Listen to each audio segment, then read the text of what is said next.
Our coach, get started with some opening statement. Well, first of all, Merry Christmas. I think anyone that's been following us, we've been in the dumps. We've been pretty low. But the one thing about this group is that we still find a few smiles in there.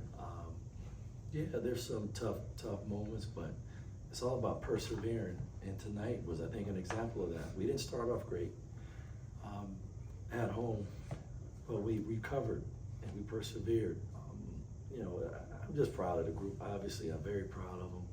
The defensive effort tonight.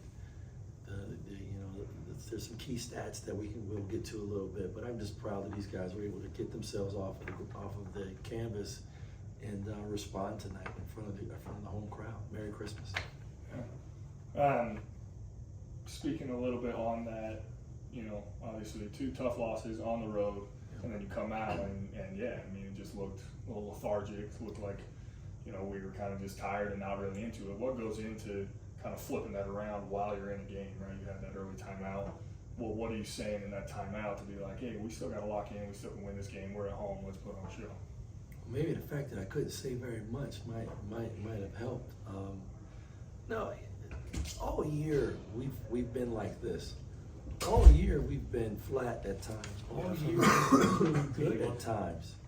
And now it's one of those where we just, it's just normal for this group. I know offensively that we can do some things. It's just that defensively, we've got to get some stops. So as soon as we get our guy to sit down and realize we're live, that or we're recording this, so we're all good. I don't think he knew, but that's kind of how my team is a little bit sometimes. We say things, we're not quite sure what's going to happen, but we figure out a way to rally. They've done it all year. It just, I've been one more possession, and if we can just do it right one more time, has been the difference. We got it done tonight. Yeah. Zion, for you, we can talk about that last shot. What goes into your mindset of, you're having a tough night shooting the ball from 3, you're getting it done, going to the rim, attacking the paint, but shooting the 3 just wasn't there all night. What goes into your mindset on that last possession, knowing it's a big time bucket? Shoot. I mean, I never lose confidence in what I do. I put the work in night out. I know everything's not going to roll, but I feel like with hard work comes preparation, and tonight was the time where my preparation met my talents, and I was able to knock down a shot when it counted. Parsa, for you, I was on the broadcast mentioning, never really felt like you were the focal point of the offense, where it feels like more often than not when you get going, it's kind of a one-on-one battle with your back to the basket. Tonight it felt like you kind of just picked your spots. There were a lot of cuts without the ball and finding you on the baseline when they went to that zone. What went into your performance tonight, where it wasn't necessarily just like Parsa go one-on-one and get a bucket? It was a lot of offensive rebounds and cutting away from the ball. So last 2 games, team just started to double team me, and Coach Gide was like, so we need to start doing you need to start setting good screen roll and just finish as quick as you can. So I just tried to do that, and it works. 20 points, and you're right, it didn't play a lot of one-on-one, but I was trying to set better screen, roll hard. Coach, real quick, what is your mindset when Zion takes that last shot? Well, he could shoot the basketball. He hasn't been shooting it great, but when you have, that's the reason why he was subbed in.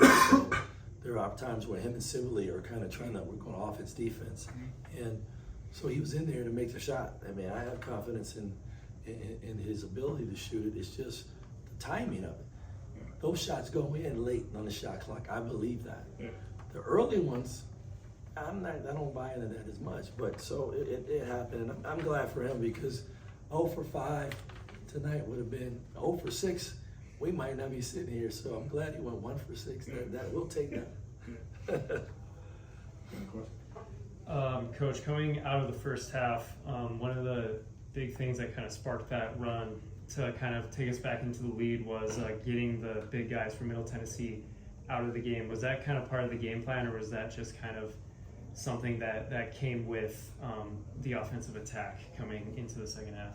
Yeah, it was one of those, you try not to overcoach things, right? So we're coming out of halftime, we're thinking, okay, they've talked about zone. They've come up with a scheme, or they're more prepared for zone. So do we go man? And at the end of the day, it was one of those where, well, let's see what they're going to do. And they didn't do anything different. So we stay in it.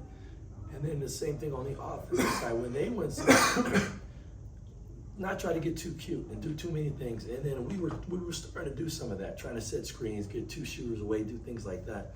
And then it was like, listen, let's just get the ball inside to the free throw line, look low. Or let's get it to the dunker spot and then get the guy die. And Parsa did a nice job of just finding himself. He was open a lot, so was Brock. And speaking of Brock, his block, that was huge. It was a momentum killer. It really saved us. But yeah, we just tried to keep it simple. And he did play one-on-one in post. It was just that he got it and finished so quickly. So it was an exciting night for us and something that we needed. We're all set. Merry Christmas, fellas. Merry Christmas.